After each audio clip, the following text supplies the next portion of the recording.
ഇന്ന് നമ്മൾ ബെർണോയുടെ ഒരു മുഖമുദ്ര എന്ന് തന്നെ പറയാം, പെട്ര ചർച്ച്. ബെർണോയിൽ എവിടെ നിന്ന് നോക്കിയാലും നമുക്ക് ഈ പെട്ര ചർച്ചിൻ്റെ സ്തൂപം കാണാൻ പറ്റും. അപ്പോൾ നമ്മൾ ഇന്ന് വന്നിരിക്കുന്നത് ഈ പെട്ര ചർച്ച് കാണാൻ വേണ്ടിയിട്ടാണ്. അപ്പോൾ വെൽക്കം ടു ദ വീഡിയോ.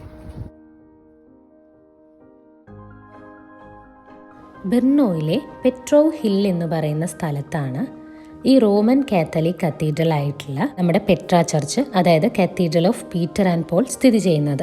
11ാം നൂറ്റാണ്ടിൽ ബിൽഡ് ചെയ്ത ചാപ്പലായിരുന്നു ഇപ്പോൾ ഈ കാണുന്ന വലിയ കത്തീഡ്രലിൻ്റെ തുടക്കം. പിന്നീട് ഒരുപാട് തവണ റീബിൽഡ് ചെയ്തും റെനോവേറ്റ് ചെയ്തിട്ടൊക്കെയാണ് ഇന്ന് കാണുന്ന ഈ കത്തീഡ്രൽ ആയത് മാറിയിട്ടുള്ളത്. ഇപ്പോൾ ഇത് സൗത്ത് മൊറാവിയയിലെ തന്നെ വളരെ പ്രധാനപ്പെട്ട ആർക്കിടെക്ചറുകളിൽ ഒന്നാണെന്ന് മാത്രമല്ല, നാഷണൽ കൾച്ചറൽ മോണുമെൻ്റ് കൂടെയാണ്.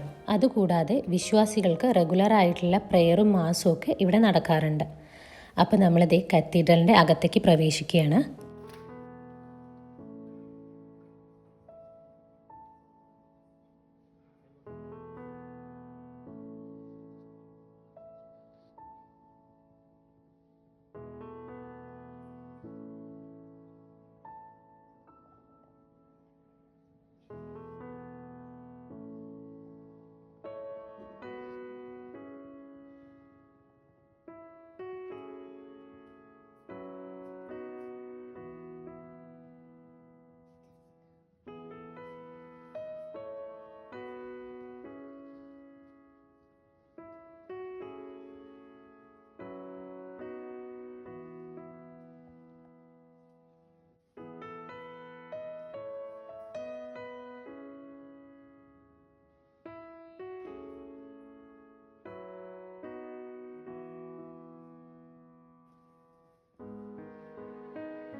അകത്തെ കാഴ്ചകൾ കണ്ടിറങ്ങിയതിന് ശേഷം കത്തീഡ്രലിന് ചുറ്റുമുള്ള കാഴ്ചകളൊന്ന് കാണാമെന്ന് കരുതി.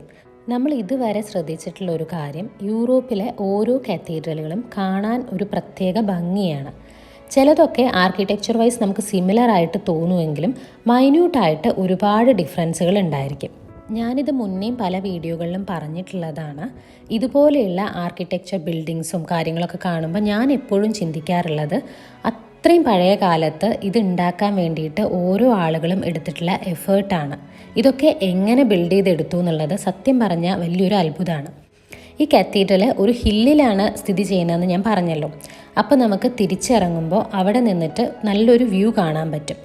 ഏകദേശം ബ്രിനോ സിറ്റിയുടെ നടുക്ക് തന്നെയാണ് ഈ കത്തീഡ്രൽ സ്ഥിതി ചെയ്യുന്നത് എന്നുള്ളത് കൊണ്ട് തന്നെ നമുക്ക് ആ ഒരു റെയിൽവേ സ്റ്റേഷനും റെയിൽവേ ലൈൻസും ട്രാമും അങ്ങനെ മൊത്തത്തിലുള്ളൊരു വ്യൂ ആണ് ഇവിടുന്ന് കാണാൻ പറ്റുന്നത്.